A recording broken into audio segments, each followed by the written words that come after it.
North Gaston. My grandma. What do we even say? Okay, y'all. It's Michaela. We can always do bum, bum. Can we do that as the Shum. Just doing it. Woo! Can we do that? Okay, let's start with that. No. Why don't we start with that? We're doing bum, bum, ba-da-dum. The coach's show. The coach's show. Ba-da-dum. Okay, let's do this. And then I'm gonna say go Raiders. Woo! Let's say go Raiders. Is this allowed? Okay, so let's just do it 2 times. 2 times and then go Raiders. Is that a no? Yeah, go ahead.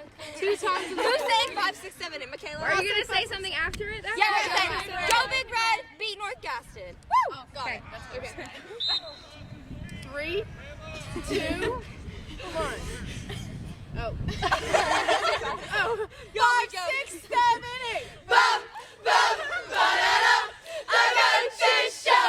Bum, ba-da-dum. The coach's show. Bum, ba-da-dum.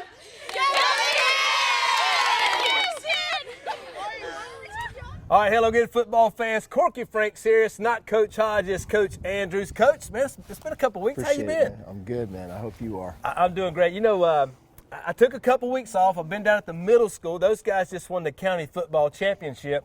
I hadn't been around since the Kings Mountain game. You know, we don't want to talk about that. It's been a while back. But what a great chance to learn and get better finishing out the regular season, getting ready for the postseason. Yeah, a lot of video study off of that one. I was really frustrated with myself more than anything on that game.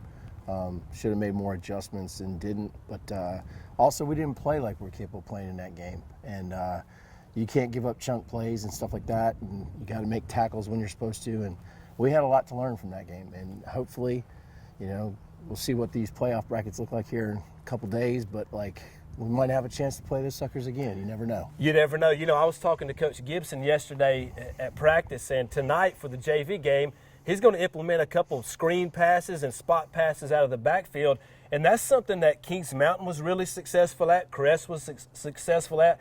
You know, why is that play so successful, not just in, you know, middle school, Pop Warner, especially in high school? It seems like every time you turn around, a spot pass or a screen pass or a tunnel pass or tunnel screen, whatever you guys call it, it seems like that play always goes for at least 7 or 8 yards, sometimes even longer. Why is that so effective? Well, it's really good against the blitz. I mean, I made a dumb call the other night. Now, wait a minute now. Come on Coach now. Medlin had Take a screen. It easy on yourself. He had a screen called to his little H-back against our blitz. And, I mean, especially when you think about man coverage on the edge. So now these receivers they're running off the DBs.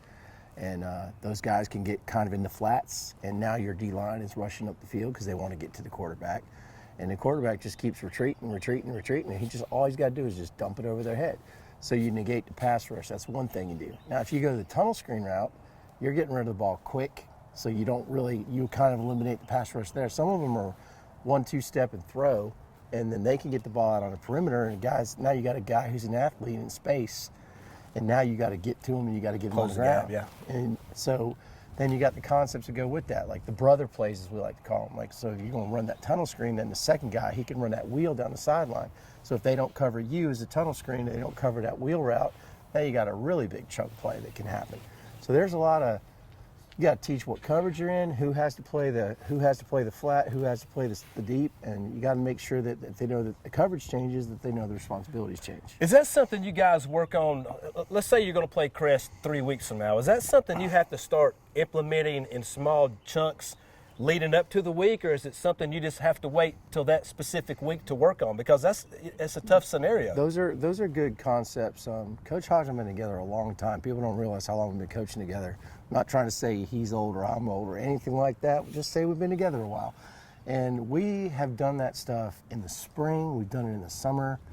Because you're going to see multiple teams that use the same concept. So why not work on them? And that's kind of what we do. We work on that. You know, you pick a week where you work on, believe it or not, the option. You pick a week where you work on kind of a spread passing game. And somebody who's in the spread is going to have either air raid concepts, or they're going to have these, you know, spread out the field and make everybody guard 53 and a third and just give the ball to their athletes in space. So you work on that stuff whenever you get an opportunity. Well, tomorrow night you guys are playing North Gaston. I know you've been working on schemes to stop them. Regardless of the opponent, whether it's a North Gaston or Crest or Ashbrook or Kings Mountain, you guys pretty much have to prepare every week like you're playing in the 4th or 5th round of the playoffs, right? Yeah, our players were probably really upset with me yesterday, but that's okay because I was upset with them. Well, it makes you better. I told them that we're supposed to be practicing against our best, and you're not playing against North Gaston, you're playing against whatever your best is, and that's the only way that we can get better as a team. We're trying to do that so we can get into the playoffs, and we want to hit the ground running. We want to be at our best when we get the first matchup, and that's kind of the mantra. It's like every week you got to get better, and if we're not, the old saying about you don't stay the same. Yeah. You get better, you get worse. Well, yeah. That's exactly what happens. So we're trying to make sure we prepare so we can get better. That's what we're trying to do. Well, we touched on the Belmont Middle School team. Chris Stowe, a former Red Raider, he's the daggone defensive coordinator right down the street.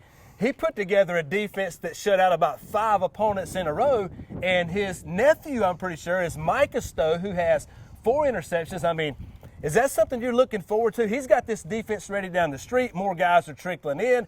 Sooner or later, we're going to run out of Stows around here, I think. I don't know. I don't think so. You don't think so? Not anytime soon. Maybe not. Well, regardless, he's getting them ready down the street. You're getting them ready here. Your team has about 13, 14 takeaways so far this year. How important is that, and how excited are your DBs as far as playing against the pass? And everybody wants a chance to hold up that belt on the sidelines. They bought in. They are competing with each other to try to see who can make the next play, for sure. And we get what we emphasize. So we have a little phrase we talk about, tips and overthrows, got to get those. And, we try out with them at the beginning of the year. Some of them get it, and some of them don't know how to repeat it back to you. And then the fumble recoveries. We were frustrated with the Ashbrook game, Forest View game. We had some scenarios where we should have had another fumble recovery, and we didn't get it. So we went back to work yesterday. We worked on, guess what? Fumble recoveries. And so you want them to recover, not scoop it and run. When you're in traffic, you don't want to scoop and score. You want to get the dang ball, give your offense another chance. And that's the whole point. It's like, do your job, get the ball for your offense. Let's get off the field.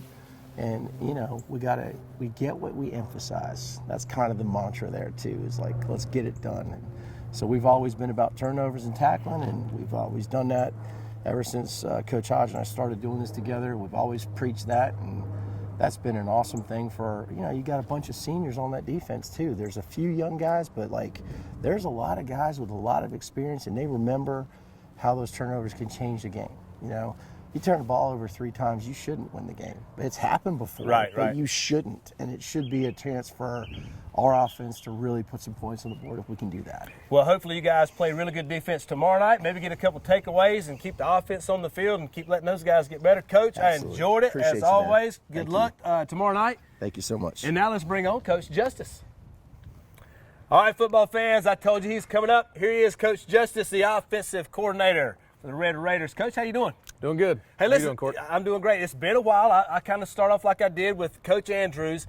I see you at practice every week. We have a good time cutting up and, shooting the breeze and stuff. But the reality is we hadn't talked a lot of football since the Kings Mountain loss. And, that was an unfortunate loss. However, it's a great opportunity to learn stuff. Coach Lineberger, you can come on here and get next if you want. Hey, we're live. If you want to come on, you can. Oh, we're going to talk about throwing the football in just a second because everybody wants to talk about throwing the football. Good point, Coach. Hey, but anyway, it's a great opportunity the last couple of weeks to get the offense tuned up and get you guys back on track. Yeah, it's been we've had a few weeks now to trying to correct our mistakes and look at some of the things we didn't do very well against Kings Mountain. And I think we've done that. It's, they've run a different defense than what some of these other teams have run. They've been a little bit more aggressive. And it's taken us a little bit, but I think we've got some stuff now for them, and I think we're ready more for that style of play, and guys are ready. There's definitely some holes and some openings that we're going to try to exploit next time we get that chance. Well, if you don't get the chance, all it's going to do is make you better for the next opponent, right? Right. So, right. You can't lose.